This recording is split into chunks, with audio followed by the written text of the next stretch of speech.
Welcome back to another episode of Malicious Compliance, where we explore stories where following the rules exactly as they're written leads to some amusing or unexpected consequences. Today's story comes from a furniture warehouse where the mantra of "the customer is always right" didn't exactly go as planned. Let's jump right in and see how this one played out. The customer is always right? Was the attitude of all upper management at the company I used to work for. Despite us warehouse workers having the entire system down pat, the customers who would pick up their goods always seemed to know better. At first, it was small things, telling us how to bag a lounge properly, as they watched and corrected us, demanding that we open up an item, exposing it to the dirty elements in the warehouse, then throwing a tantrum and expecting us to clean that item we just unwrapped and repackage it, which became bigger things like customers abusing us if we wouldn't load up a product or hurry up with unloading something, usually resulting in an injury for one of the warehouse workers.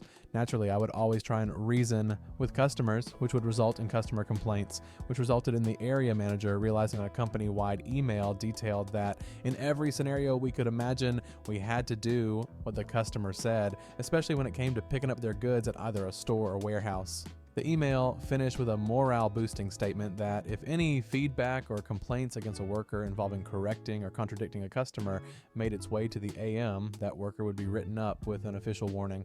A few weeks later, we had a transfer from our interstate warehouse. Included in that transfer was a stack of customer pickups. I signed off on the transfer paper, and the sales associates began calling customers and organizing pickups. Most of the pickups go smoothly until we get to the douche with the white pants or white pants McGee WPMC. WPMC rocks up in a battered flatbed truck with his polo with popped collar and his slick back hair. He scans the warehouse and clicks his fingers at me. I reluctantly walk over and he stares at me expectantly. Me? Yes, sir. WPMC, you have my sofa. Me? Are you picking up, sir? WPMC. Well, I won't be picking anything up. You boys are gonna load it. He chuckles as he says this. Me? Well, sir, as the sales associate would have told you, warehouse staff are unable to load anything up, and it's the customer's responsibility. Cuts me off. Yeah, I'm sure your manager would be pissed knowing you cost them a $9,000 sale. I sigh and check the paperwork.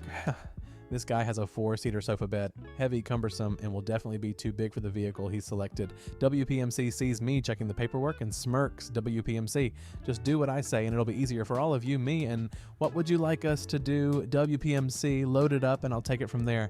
Me, okay, sir, just sign the paperwork. WPMC signs off on the pickup and that he's taking responsibility for transporting his goods. Myself and 4 other guys grab this monster of a sofa and load it up with a little difficulty. I make an attempt to see if this guy needs any more help, and he snaps at me. WPMC, I got this, chief, let me do my thing. I shrug. The guy salutes us, jumps into his car without strapping anything down.